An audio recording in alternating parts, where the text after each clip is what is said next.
Have you ever thought what the world would be like if there were no directions? Directions? Gee, no. Without directions from stop-and-go signals, it would be very dangerous to cross the street. And cars would get into big trouble, too. Without the proper directions from blueprints, houses might fall down. And cakes and cookies wouldn't taste very good without the proper recipe. Without proper directions, baseball teams might play like this. Or without a good map and the right directions, you could start out to go to the beach and wind up in the desert. As you can see, Goofy, everybody needs directions sometimes. And if we don't know how to follow directions, things can get mighty confused. Goofy, can you think of any place else where we find directions? Sure, practically everywhere. At home, parents give directions when they show how to make something. Or in school, the teacher gives directions when he assigns homework or explains how to solve a problem. On the street, traffic signals and stop signs tell when it's safe to cross. Very good, Goofy. We follow directions even on vacation when we learn how to build a fire or how to make pancakes. So you see, following directions correctly is very important. Yup, in school and later on, too. If you look around, you'll find three main kinds of directions: visual directions, spoken directions, and written directions. Visual directions use pictures instead of words, like this diagram that shows how to take care of a bike, or this sign that warns drivers that there's a children's playground ahead. The second kind of directions are spoken. Anytime the teacher goes over a test you have to take, or a guide gives you instructions on a trip you're making, you're using spoken directions. Written directions are the third kind. Things like street signs use words to tell us where we are. Those are written directions. So do traffic signs that use numbers to tell us how fast we can safely go. It's important to read written directions very carefully. Ask yourself, do you really understand them? If you don't, you might be in for a big surprise. Simple, clear directions help us do things in the right order without confusion.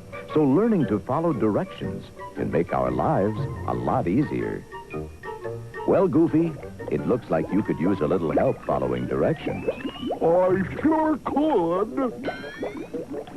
Okay, here are a few simple tricks to remember. When directions are spoken, the most important thing is to listen. Goofy, what's the most important thing to do when directions are spoken? Huh? Gee, I don't know. I don't think you were listening, Goofy. Maybe you were daydreaming. When you daydream, you may hear the speaker, but you probably don't really understand what he's saying. Concentrate, and don't let things go in one ear and out the other.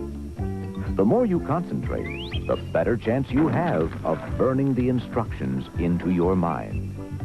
Some people find that it helps to write down spoken instructions.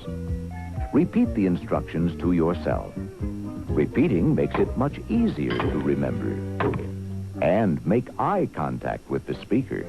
That means look him right in the eye. Don't ask another question till you hear and understand the answer to the first one. And try to improve your memory. Make it work for you. And above all, make your ears work for you. Sounds good to me.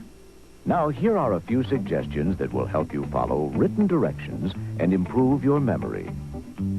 Try repeating the directions out loud. That way, you are using two pathways to the brain, your eyes and your ears. Read slowly. Let the instructions sink in. Watch out for words like before or after or instead of. They can change the whole meaning of the sentence. And you don't want to get the directions all wrong. If you don't understand directions, spoken or written, be sure to ask questions about them. Don't be shy. Maybe others didn't understand them either. Following directions helps us get organized so we can get things done in the proper order. Directions give us information so that we can do the job right the first time. Or try something new for the first time. Directions help us play the game a lot better. Or put things together more easily. And directions can stop confusion, provided we listen to the directions. Directions improve communications. We listen, and others listen to us. Well, Goofy, do you think you learned how to follow directions a little better? Oh, you betcha. Good. Maybe you could give us a few directions about directions. Oh, I hope I don't go repeating myself. That's all right. Repetition helps us remember. Okay, here goes. We can find directions everywhere. At home, at school, in the street, when we're playing, or working. Some directions use pictures, and some are spoken, while others are written down. It's easier to remember spoken directions if we follow these few simple steps. Listen real carefully and don't daydream. Try to concentrate. Don't let things go in one ear and out the other. But do look the speaker right in the eye. Write the directions down and repeat them to yourself. And most of all, try to improve your memory and make it work for you. Sounds like your memory is working just fine. Wait, I'm not finished yet. Let's see. When the directions are written, repeat them out loud. Read them slowly and carefully, and if you don't understand them, ask questions. Goofy, that's amazing. You must have really been listening. Like the fellow says, I'm all ears.